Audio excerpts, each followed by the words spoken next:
I'm not the house of cards that falls down easily. I'm strong enough to handle what you throw at me. Welcome to Mental Health News Radio. I'm your host, Kristin Sunanta Walker. Just what are we going to discuss? The intimacy that is mental health. Let's continue to make it as comfortable as discussing brain health or heart health. This show has been on the air for several years and we have amazing co-hosts. And then we created a network of podcasters on mentalhealthnewsradionetwork.com, a place where every possible facet of mental well-being can be talked about openly. My show, after several hundred interviews, the format is this: intimate, deep, funny, touching, sometimes uncomfortable, but always vulnerable conversations with interesting people. The goal is to have you, our listening family, many of you who have become my good friends, feel as though you are listening in on private conversations. Thank you for tuning in and becoming part of this amazing journey with me, and now with our network of podcasters. Just knowing this podcast might be helping any of you realize you are not alone on this journey called being a human being makes doing this podcast worth every second. After all we promised, we'd be cordial. Hi everyone, Kristin Walker here. We are doing another The Healing Room show with Martha Juchnowski. Martha, thank you so much for coming back on. It is a pleasure to be with you, Kristin, as always. So as we've talked about when we try to figure out what we're going to bring up on these shows, I've had a number of people, including myself, come to me lately saying there's just crud going on in their life. There's not much that they can do about it. They just have to have patience. They know the outcome is probably, 99% chance that it's all going to be fine. But the living through whatever you got to live through until you wait for this outcome, that's rough. Like, how do they maintain peace and enjoyment of life and deal with also the realities of being stressed out when they, they have faith that there'll be a good outcome, but there's not a guarantee there. And you can't force something. Sometimes you can't force something to get done, be over with, be done. You've just got to just mug your way through it. And being able to have one foot in that and one foot in some kind of faith can be exhausting. Well, it can be, and it really is exhausting. Nobody ever said that human life is easy. This place is just one great big challenge after the next, and we choose to come here to experience life in a human body so that we can have these challenges. And so that we can learn how to deal with them, learn how to overcome them, bring the awareness of our actual selves into the human experience. That's not easy to do. If we wanted to live an easy life, we would never have incarnated onto this planet, because that's just not going to happen. That's just the reality of it. I do not know anybody who has a trouble-free life. There's always degrees of trouble, but I don't know anyone who has made it through, who is rich and famous and beautiful and has a perfect relationship and perfect kids. And I don't know anyone like that. So we have to, I think, make a choice and how we're going to proceed, and we need to do that on a daily basis. And we have been taught historically as a species that, we're basically powerless. We have no control over our lives. We have no control over what happens anywhere. We need to elect certain politicians to bring law and order or whatever into the particular country. We need religious leaders to be the halfway point between ourselves and the deity. I'll take it from here, folks. I have the private number for God's, inner sanctum. Oh, and by the way, that'll cost you a little bit. So we're used to being told that we have no control over anything. And, that's very, very exhausting, because you just, after a while, you just say, well, okay, I'm just going to go do my thing and, wait for the Grim Reaper to show up. And, in some cases, we don't have control. For example, when my son was ill, I had no control over that. And I'm a healer.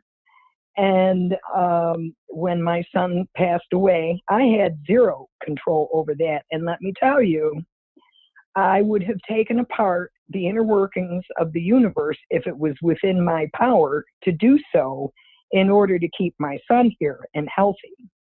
But I had no recourse. It was his time to go, and I had to accept that. So certain things we do have to accept. Other things, however, we can exert some control over. And the first thing we have absolute power over is what happens between our ears. Nobody can control what you think, how you think it, or how you feel about anything. That is your dominion. You have free reign to decide how to interpret what's going on in your life and how to think about it and how to proceed. That is absolutely the truth. So that's one thing that we can control. And if we're smart, we will cultivate that power, that ability. We will decide, how we want to proceed in any situation, and we'll go from there. So yes, we do have some control over things, even though it's not always easy. Now, can you give me, and I'm not asking you to, reveal anything personal, maybe just a generic thing that you heard from someone. Can you give me an example of feeling powerless? Sure. So an organization or person committing a crime, and part of that crime is extortion or holding something that belongs to this person for hostage, and this person then having to get an attorney, go and spend more money to try to get back what they already own. And no explainable reason as to why this other entity is doing this other than ego or power. Okay. And that makes this person feel powerless? Powerless to just get it done, just do, what the point of the exercise was, or the creation was, which is, get the project finished, just get it done, let it go out and do what it's supposed to do for the world, and be done and move on and never have to deal with, this other entity ever again. Just move on and get it done. Instead, there's this drawn out BS, that powerless feeling of not being able to just move it to completion. Okay. So all of the normal traditional things that one would do to resolve this kind of an issue, I'm assuming, have been done or are being done right now. Yep. And nothing is moving, nothing is resolving? Nope. I mean, things are moving and resolving, but at a snail's pace, or they seem like they are, because the law is on the person who was stolen from. The law is on their side, But the other Okay. entity doesn't care about the law because they're criminals. So what do they care about? Okay. All right. So if the law is on the side of the person who is making the complaint, Mhm. and things are moving, then what is the real issue here? That it costs time, money, stress for Mhm. the person that was stolen from, that Got those it. things are happening. Okay. Okay. So even though things are moving forward, it is still just as stressful as if things weren't moving forward. Would you say so? Yes. Okay. All right. So what it comes down to then is, not being able to control how things are being done. And that in and of itself will cause a great deal of stress. Now, if everything being done is within the normal realm of recourse, and things are not being resolved easily and quickly and to that person's satisfaction, then what do we do? What do we do? If something is stressing somebody out to the point where exhaustion sets in, then maybe it's time to start thinking a little bit differently. Mm. Every day, we get up and we go about our business, and we tend to approach the world the way we did yesterday. We tend to think the very same thoughts that we thought yesterday. We tend to deal with our problems the same way we did yesterday. You can count on that. If you're not managing your thinking, if you're not managing what's going on between your ears, look at today and you can pretty much see your life is going to look like tomorrow. And if you look back 2 days ago, you will be able to see that the very next day was the same, and it's true. So what do we do then? Well, we take a different perspective. Everything is perspective. Write that in capital letters, print it off on your computer on a 6-foot long banner, hang it in your living room, hang one in the bathroom and one over your bed. I'm typing Because it. Everything is perspective. Everything is perspective. Our truth, quote unquote, whatever that may be, is born from whatever perspective we take when we look at our problem. Is that something that you might agree with, that statement? Yes, Okay. absolutely. All right.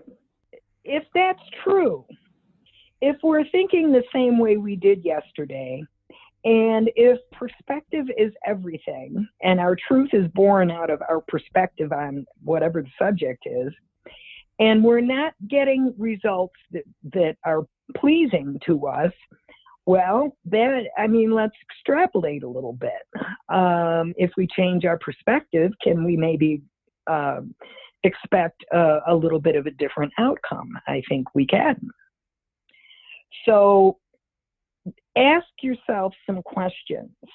Anybody out there who is, working on this law of attraction business and is not getting the kind of results that they're hoping to get, ask yourself some questions. The first question is, are you thinking the same thoughts you did yesterday? Are you judging things the way you judged them yesterday? Are you ruminating on things that are not particularly helpful? If you're doing all of that, well, you can expect the same outcome. We need to think about how we think. We need to become observers of our own thinking. If the normal recourse for a certain problem is not working, if it's not bringing the results that you hope for, well, Albert Einstein said it best. You can't solve a problem with the same mind that was used to create it. So what does that mean? It means you need to look at things from a different point of view. You need to think differently. You need to ask different questions. Instead of saying, why is everything haywire? Why am I what is going on? Instead of asking questions like that, ask questions like, what can I do personally to change the outcome? What can I think? What kind of questions can I ask that will change the outcome to one that is more favorable to me? Mm. And that takes some work. I mean, we could do a whole show on what it takes to change your mind. Mm-hmm. But if we find ourselves getting stressed out, and believe me, I know, I get it, I do it too. If we find ourselves in that place, we need to fix something that's between our ears. There's, this whole issue could resolve in 5 minutes from now, and it could be entirely in that person's favor. Everything could come out beautifully and whatever. But what happens in a month or 6 months when something else goes wrong? Right. You're going to get stressed. You're going to, be releasing mega doses of stress hormones that are ruining your body. You are going to lose sleep, and that is also going to ruin your body. You're going to go through the whole thing again. I believe that the universe brings us these challenges so that we can learn how to deal with them from a higher perspective. Because obviously the way we've been taught how to handle our challenges just ain't working so well. So, let's think of things differently. Mm. Why is it so hard for us to, it seems really easy to keep, digging into this groove of negative, the sky is falling, it seems so much easier to go there than it is to do whatever it takes to look at it differently. Because it is easier to go there. Mm. We have to bear in mind that the body and the mind work together. When we're operating not so much out of a collection of random thoughts, we're operating out of a collection of very deeply held, deeply rooted beliefs. And those beliefs cause feelings. Whenever a situation comes up, we automatically respond out of what we believe to be true. And our body releases chemicals that in turn cause our brain to release more chemicals, and we're in this feedback loop. When you talk about subconscious beliefs, they are absolutely subconscious. You can be going about your business, and the next thing you know, you're having all of these thoughts, and you catch yourself and you go, wait a minute, that's not what I want to think. That's not what I want to believe. But our body is designed to take us there. So what we're doing is we're working with biochemical reaction.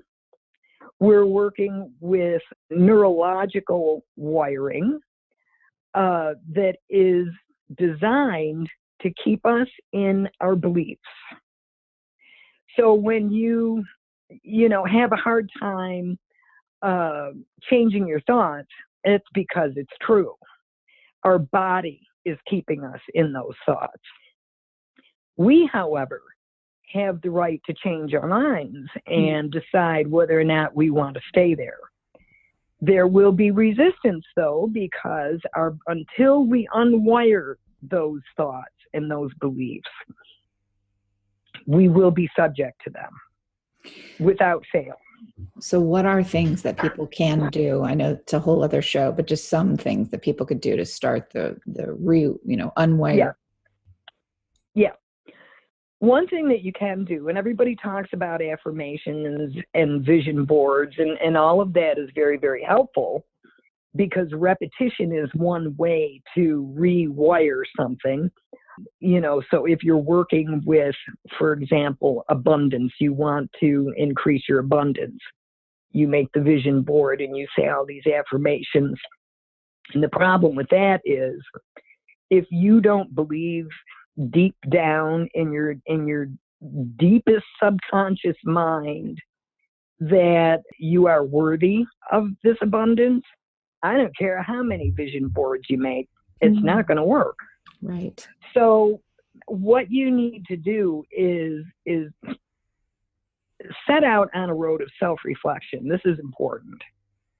You have to be able to find out why something that you want so badly is not happening for you. Is it because you don't feel worthy? Is it because you don't feel smart enough? Is it whatever the reason is? Look for it, find it. And once you find it, start asking yourself some questions. Rather than trying to convince yourself, yes, I am worthy of great abundance, and making statements that maybe your subconscious mind will reject, ask questions such as, what if it's true that I'm worthy of great abundance? What if that is really, really true? And do that over and over and over and over again. Don't stop. Say it 5,000 times a day if you can. Asking those questions will cause your subconscious mind to go out and find the answer for you. And you are reprogramming. And after a while, you're going to start to believe that you are worthy. And I know that's true because I've done it myself. So, learn the skill of being able to stand back, observe your thinking, and ask yourself some questions. What if I am worthy? Now, I want to say that people who get on the road to, New Thought or manifesting or whatever, and this is another show that we'll have to do, but odds are good you're going to hit a wall and you're going to give up. Well, don't do that. Challenge yourself. Nothing is going to change unless you put the time into it. Begin to observe yourself. Ask yourself, why is abundance not coming to me? And then look at your family and, the people who raised you. Look at how they feel about abundance. And you will then be able to see what you feel about abundance, because that is a belief that was passed around that family. and I promise you, it's very enlightening. So, just start taking a look at what you're thinking. Not so much the big thoughts, the thunderclap thoughts, but what you're thinking when you're in the shower, when you're eating lunch, when you're driving down the highway, what kind of stuff goes through your mind? And those are your beliefs. You're looking at those beliefs right then and there. So just become self-observant. And we'll do a show about this, and we'll go through some steps. But we tend to sabotage ourselves, and we don't do it on purpose. We do it because it's built in. Right. So that's a good start right there. Okay. I know when I've done work with you, I will suddenly feel a shift, and I'm in a different space. And right. Sometimes that to me, it's like I liken it to like a chiropractic adjustment. It holds for a while, and then, life gets in, you get back out into the world and you're out of whack again. And then you come back in for another adjustment and it holds for a while. And then if you keep doing your work, it holds longer and longer until that becomes your new reality, Right. new way of living. And that's really a great point, and I'm glad you brought it up, because like I said, people do this work and then they hit the wall, and the next thing they know, they're back in their own patterns. And another thing that I suggest very, very, very strongly is partner up with somebody. Read some books, watch some videos, get your mind into it. It's got to become a priority for you. If you're going to a seminar and you hope that seminar is going to magically change your life and there's going to be no backsliding, well, you're going to be disappointed, because unless you're doing that work every day and hanging out with people who are doing this work, odds are pretty good you're going to go back to your old habits. Find a buddy. You can call me at any time and we'll talk. Right. And, we can reinforce and keep everything alive, but it's a day-to-day endeavor. And it will slip if you don't make it a priority. So team up with somebody if you can. And get the books. I recommend all kinds of books. Go to some seminars, look at YouTube videos, and discuss it with someone. Make it a part of your conversation in general, and that will be also very, very helpful. Reinforced behavior. Right. Yeah. So, last question for you.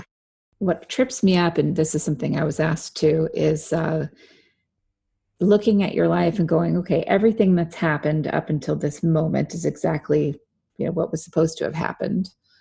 That means we don't really make mistakes. We make missteps, and they were part of the process. Yeah. That can be a mind screw with, but if I would just do this and this other outcome would have happened. Well, you know that now. Right. And isn't that the point? Well, explain what you mean by isn't that the point? Well, as you're going through your challenges, okay, you're doing so unconsciously. You're just living, correct? Yes. Okay. And all of a sudden, or over the course of time, you get the idea, oh, wait a minute, something's not right here. I need to change something, flip something, move somewhere, do something, go somewhere in order to make this past situation change or be better or heal or whatever. And so you do that and your situation resolves, and then you're standing there and you're looking at the past, say, gee, if I had known this then, I wouldn't have had to go through this. Well, the reason why you went through that was so that you would learn what you just learned.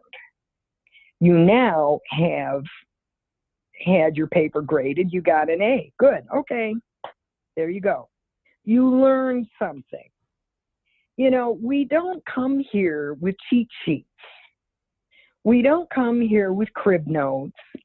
We come here to live the experience. We come here knowing that we're going to make big mistakes. We know that we're going to trip over our feet. We know that we're going to get hurt. We know that we're going to hurt other people. And we do it anyway because there's something here for us, something for us to learn and incorporate into our infinite being. And we can't, you don't go to Harvard with all the answers in your notebook. You go to Harvard and get raked over the coals because you don't know what all this new information means. And then on graduation day, you go, wow, if I'd have known this back in freshman year, I wouldn't have had to go through all of that. Well, you had to go through all of that in order to learn it. It's very, very simple. It's not easy, but it's simple. So if next time, a situation comes around, you now have the experience and education under your belt to not go through that kind of thing again, whatever it was. Coming out of a bad marriage, if you have self-awareness and you're looking at things from a higher perspective, you will be able to avoid all of the things that you did and thought and felt that put you into a bad marriage to start with. Right. That's how we learn when we come to Earth. Sorry to say it, but it's true. So those times, those rare moments when we feel on top of the world, all firing on all cylinders, laughing, filled with joy, we better enjoy the shit out of those, because those are few and far between. Well, now see, let's look at that. Life is going to throw you loads of stuff to deal with. That's just the way it is. I am not, a Debbie Downer, but I've lived on this planet for 67 years and I kind of know how it goes. And life is about challenges. That's just the way it is. Now, I don't happen to subscribe to the belief that says, okay, when things are going really well, don't get used to it because it's not going to last long. Well, I don't believe that. And I think that's a little self-defeating. Right. Again, it comes to a change in your perspective. Can I learn how to be content and peaceful, even though I'm living in the middle of the storm? Okay. And, I put that to the test. When my son was very ill and I was taking care of him, it was those beliefs that I hold dear to my heart that kept me in a place of peace. It wasn't all, everyday peaceful. I was ripped apart all the time. However, I did know that whatever I'm going through, I have the tools. I'll make it. I'll be okay. And knowing that gave me the freedom to not live in constant fear of what's coming. Yeah. Living in the moment, seize that moment and enjoy it. And instead of looking forward to more garbage. Right. So, let's change our perspective a little bit. Okay. Definitely. Well, Martha, any last bits of wisdom before we close today's show? Well, I don't know if it's wisdom. I only give everybody what I know to be true in my own personal space. And if you can use it, if it helps you on your way, please, it's yours. I'm happy to give it away. If it doesn't work for you, then put it on the side. But please, please, please, do not stop asking big questions. Don't stop asking the hard questions. This is the only way things change. You talk about all the great minds in the world. We all have the potential to be a great mind and a great thinker and a great transformer. And ask the questions. Ask the big questions. Look up at the sky if it's where you think the universe is and just say, hey, what is up with this? I need answers.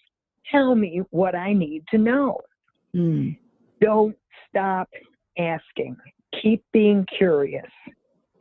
And if you have enough courage to do that, your life will change. So don't stop moving forward. Don't give up. Just keep going. You're okay. Okay. Thank you, Martha. You're welcome. And thank you, listeners, for tuning in to another episode of The Healing Room with Martha Juchnowski on Mental Health News Radio. I know, no one likes commercials, but seriously, folks, without the help from these organizations, we could not stay on the air. Please give a shout out to zencharts.com. If you're a mental health or addiction treatment center, you'll want to use their EHR. It's gorgeous, and they're just good people. And also MyGenetics, MyGenetx.com, because knowing your genetic code empowers your mental health treatment. And lastly, CopeNotes.com. We love getting positive messages right to our phones every day from Johnny Crowder. He's the lead singer of Prison, a heavy metal band sharing their music about suicide prevention, addiction recovery, and mental health. See, that was painless. Support them as they support us. Back to the show. Sometimes I'm passive aggressive, but never without good intentions. I heat up and act on my emotions. Thanks so much for listening to Mental Health News Radio. Our podcast can be found on iTunes, Stitcher, and hundreds of other podcast apps, or you can visit our website at mentalhealthnewsradio.com.